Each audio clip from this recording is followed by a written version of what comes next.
Alors, bonjour, bonjour, j'espère que vous allez bien. Voilà, aujourd'hui, nous allons parler d'un phénomène, d'une légende. J'ai nommé Samuel Eto'o fils. Samuel Eto'o, chapeau.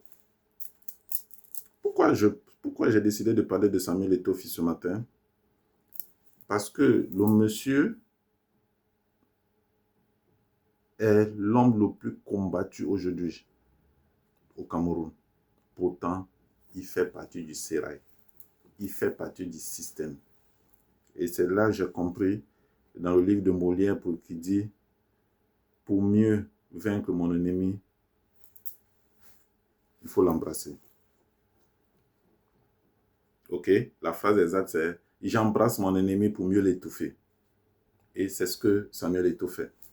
Samuel Eto'o, sachant qu'il est combattu au Cameroun, et que tant que Biya n'est pas parti, comme nous autres, comme nous tous, nous le serons, Samuel Eto'o n'a aucune chance pour devenir président de la République. Alors, il a décidé de jouer sur deux fronts. Ça, je vous le dis. Samuel Eto'o sera président de la CAF. Samuel Eto'o sera président de la CAF au plus tôt dans 4 ans. Mais Samuel Eto'o sera président de la CAF. Qu'est-ce qu'il a fait? Il a décidé de postuler pour être au COMEX. Or, une fois qu'il est dans le comité exécutif de la CAF, ça veut dire que sa voix va compter. Et une fois qu'il est à la CAF, ça veut dire que les gens vont compter sur lui. C'est ce que Samuel Eto'o est en train de chercher. Samuel Eto'o sera président de la CAF. Ça, je peux vous le dire. Samuel Eto'o sera président de la CAF. Et les gens lui en veulent en disant non, il soutient Paul Biya. Paul Biya a fait 42 ans au pouvoir, il est Paul Biya. Alors que lui, il est une légende, il n'a pas besoin de ça. Paul Biya a massacré la population. Paul Biya ne s'occupe pas du pays. Le pays n'a presque pas de plus de route. Voilà, voilà, voilà. Oui. Mais il est resté cohérent. Il a dit, mon soutien ira toujours chez le président Paul Biya. Écoutez bien, il a dit, il soutient Paul Biya. Et Paul Biya est soutenu par qui? Paul Biya est mandaté par qui? Paul Biya est mandaté par le RDPC qui est son parti. C'est le parti majoritaire, c'est le parti au pouvoir, le RDPC. À ce que je sache, Samuel Eto'o n'est pas membre du RDPC. Il y a la nuance. Ça veut dire quoi?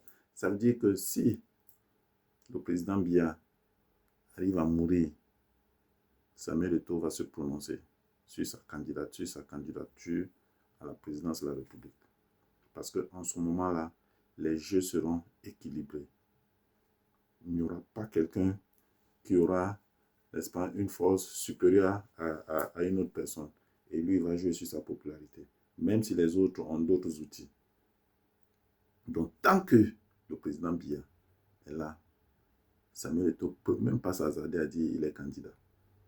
Il sait ce qu'il fait. Il est très bien entouré. Ok?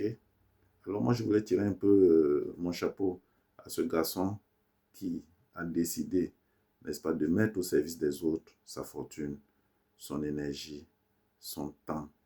Il a sacrifié sa famille, sa vie de famille. Il n'a presque pas de vie.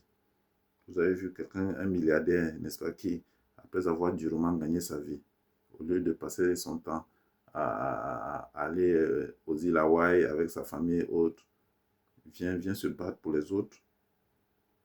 Vous avez vu ça? Samuel Eto'o, chapeau. Que Dieu te bénisse encore.